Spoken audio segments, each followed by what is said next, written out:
洗衣机卡陈年污垢，清洁神物一滴净。洗衣机用久了会累积脏污，必须定期清洁才不会有异味，或是使衣服洗不前净。就有网友买了一款洗衣槽清洁剂，结果洗衣机冲出大量黑色污垢，许多该牌爱好者纷纷大赞洗得前净又免浸泡，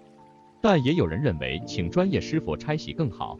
洗衣机卡陈年污垢怎么清？内行用一清洁神物免浸泡冲出大量黑垢。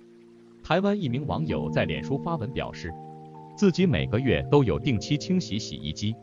但却白色衣服一直洗不前净，觉得非常奇怪。于是他决定使用看看不同品牌的洗衣槽清洁剂，便购买了一滴净。没想到清洗完成后，洗衣机内飘出一堆像海苔一样的黑垢，用网子还能捞起满满一坨，让他十分惊讶。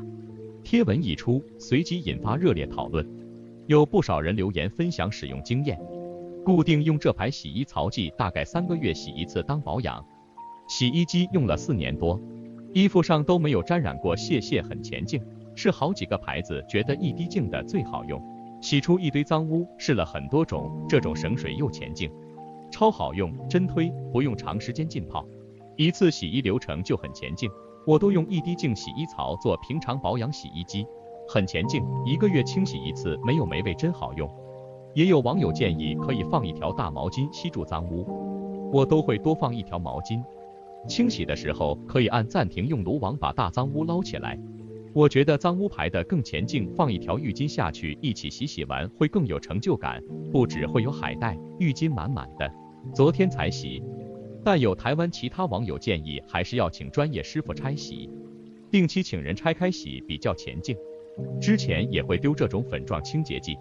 后来请人拆开发现桶子里面的垢很惊人，洗衣机很脏，就会这样花钱请专业的清洗一次，之后定期自己清，花钱请专业的来清洗，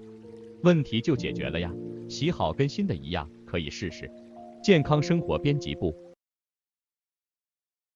谢谢收看。健康生活关心您的生活健康，请订阅、点赞及转传。